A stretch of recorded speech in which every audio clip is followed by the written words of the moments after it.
Morning guys, so thanks for tuning back in. So I opened up with some scenes from our county fair. It's wrapping up today.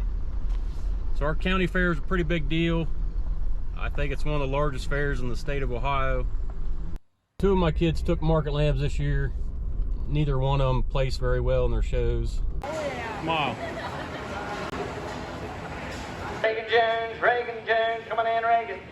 Reagan Jones and running on Reagan, and have it over to 500, 500, 600, and 600, now 6/4, 6/4. Luke Jones, Luke's in the real key, have it over to 500, if I don't have 500, 600, I find it 600, I find it 6, now 7, is him and They each got about $700, and then random businesses can add money to that, and they'll probably end up with $1,500 or so per lamb, which is awesome because those lambs, if you just took them to get slaughtered, they're probably only worth $400 tops. So a big thank you to Just Meats, which is a local butcher shop here in town, for buying Luke's lambs, and thank you to Travis Bledsoe, Troy Murray, and Citizens National Bank for buying Reagans. We really appreciate you guys, and we're pretty fortunate to live in a community that offers that kind of support to the kids. There's a couple of shooter bucks out here in the hayfield. I'm gonna try to get on camera for y'all. You probably can't see that, but definitely a couple of nice bucks out there. One's, I'm guessing, 10 point, and the other one's a little bit bigger, maybe 10 or 12. So the last 2 or 3 days have been really nice weather-wise. So 2 days ago I mowed down our second cutting of our Timothy hay. My dad ran the tedder through it yesterday, and today we're going to square bale it. So back when I was growing up, we used to square bale everything, and I bet we probably had, I don't know, 10,000 bales of hay every year.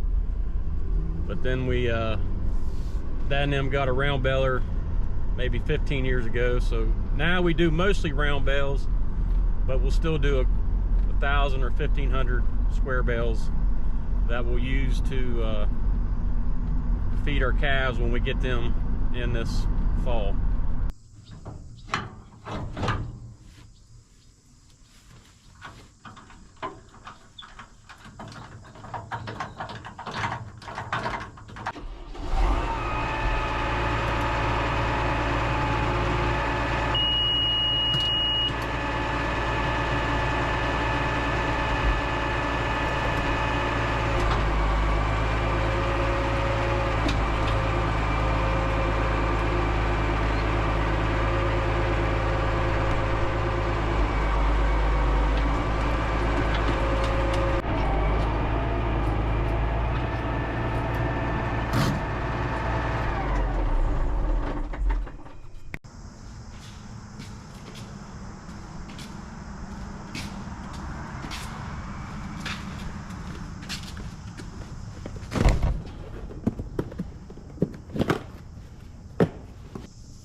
So what I'm doing now is just splicing together 2 boxes of wire so that we don't run out of wire in the field.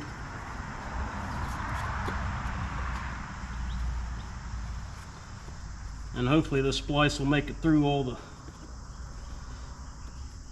different pinch points it needs to make it through and doesn't get caught up, because when it gets caught up, it'll turn into a rat's nest of all wire. And it's usually about an hour job to get it untangled.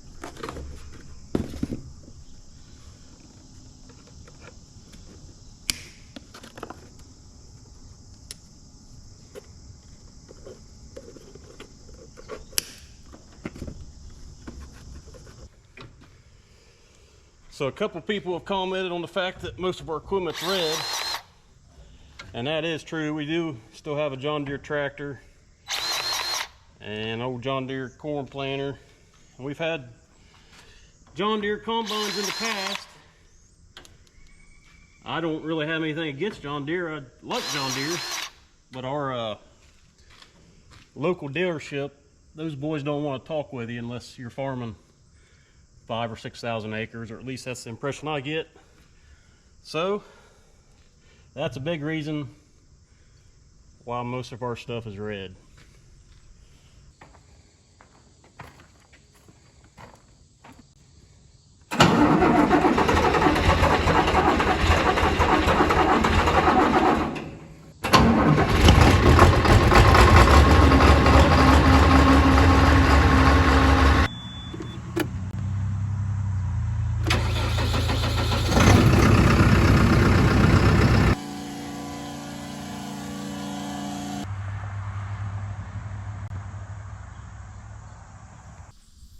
So this is our bale wagon. It ain't the shiniest piece of equipment around, but it's probably my favorite piece of equipment on the farm. And the big reason for that is because over the years it has saved a crap ton of manual labor. So you guys will see this thing in action after a while. Basically we'll drive through the field. We can fit 105 bales on here, transport the load to the barn, and then this back table we'll flip up and it'll stack the hay in a big block, and we'll stack, you know, 4 or 5 blocks, and then we'll get our elevator, and then we'll have to manually stack another 4 or 5 layers on top of that. So it's about 2 o'clock. Dad's on the hay rake. He's been going for about an hour. I'm running the bale wagon for now. Dan's over there in the baler, and then my Uncle Speed's back at the barn. He'll help me back the loads in. We'll probably keep this configuration until it's time to manually stack in the barn, and me and Ben will get off the tractors, let my dad and Uncle Speed run them, and then we'll stack in the barn. Luke and CJ are MIA. They're hanging out at the fair, I'm sure.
Well, that'll be it for today. We got about 850 bales of this Timothy. Pretty nice stuff. Didn't have any breakdowns that I know of. So pretty good day. Well, it's gonna wrap up this video. Hopefully you're not too disappointed that I didn't have any flying footage in this one. I took leave from the military all week because of the fair, so I didn't do any flying. But I am supposed to be refueling some B2s tomorrow night, so be sure to tune back in about a week or so, and hopefully I'll have a good video of that. So until next time, America.